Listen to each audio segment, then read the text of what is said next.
আরও একটি নতুন ভিডিও নিয়ে আপনাদের মাঝে হাজির হয়েছি। আমাদের আজকের এই ভিডিওতে জানাবো কিয়ামতের পূর্বে যা যা ঘটবে এবং কিভাবে আমরা বুঝব যে কিয়ামত খুব দ্রুত চলে আসবে। আজকের আলোচনার বিষয় কিয়ামতের পূর্বে যা যা ঘটবে, অর্থাৎ ইমাম মাহাদির সময়কাল, দাজ্জালের আগমন, ঈসা আলাইহিস সালামের অবতরণ, ইয়াজুজ মাজুজের আবির্ভাব সম্পর্কিত ঘটনার পর্যায়ক্রম। ইমাম মাহাদির সময়কাল, রাসূলুল্লাহ সাল্লাল্লাহু আলাইহি ওয়াসাল্লাম বলেছেন, আমার বংশ হতে মাহাদির আবির্ভাব হবে। সে হবে প্রশস্ত ললাট এবং উন্নত নাসিকা বিশিষ্ট। তখনকার দুনিয়া যেই রূপ জুলুমে ভরে যাবে, সে তার বিপরীতে তা ইনসাফে ভরে দেবে।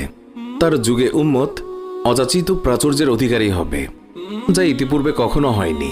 পৃথিবী তার সর্বপ্রকার খাদ্য সম্ভার পর্যন্ত উৎপন্ন করবে এবং কিছুই প্রতিরোধ করে রাখবে না। সম্পদের স্তূপ গড়ে উঠবে। লোকে দাঁড়িয়ে বলবে, হে মাহাদি, আমাকে দান করুন। তিনি বলবেন, তোমার যত